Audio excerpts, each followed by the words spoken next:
মা কামাখ্যা মন্দিৰলৈ যাওঁতে কেতিয়াবা আপোনালোকে এই মন্দিৰটোলৈ গৈ পাইছে?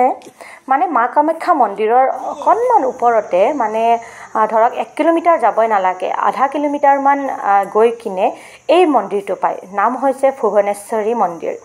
এই ভুৱনেশ্বৰী মন্দিৰটোত মানে গৈ ইমান ভাল লাগে, তাৰ পৰিৱেশটো ইমানেই ধুনীয়া। আপোনালোকে এবাৰ গৈ চাব যিসকলে যোৱা নাই। তাত মানে গ'লে আহিবলৈ আপোনালোকৰ হয়তো মনেই নাযাব অলপ সময়। আমাৰো মানে তেনেকুৱা হয়। আমি বহু বছৰ আগতে মই গৈছিলোঁ, কিন্তু অলপ আগতে ময়ো কেইদিনমান আগতে মন্দিৰলৈ যাওঁতে এই মন্দিৰটোলৈ গ'লোঁ। ইমান ধুনীয়াকৈ বনাইছে এতিয়া মানে চাৰিওফালে। আৰু মেইন কথাটো হৈছে যে ইয়াৰ পৰা গুৱাহাটীৰ ধুনীয়া ভিউ দেখা পায়।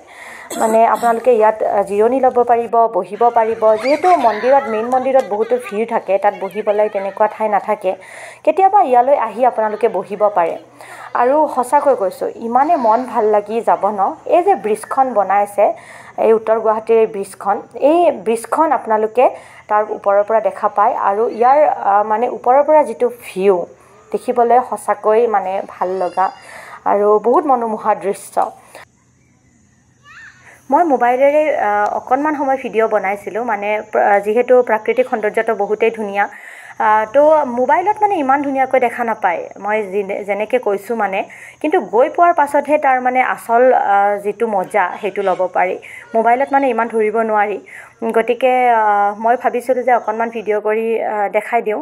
আৰু আশা কৰোঁ আপোনালোকে ভিডিঅ'টি ভাল পাব আৰু সময় পালে কেতিয়াবা যাবচোন। বহুতে মানে ধুনীয়া ঠাই।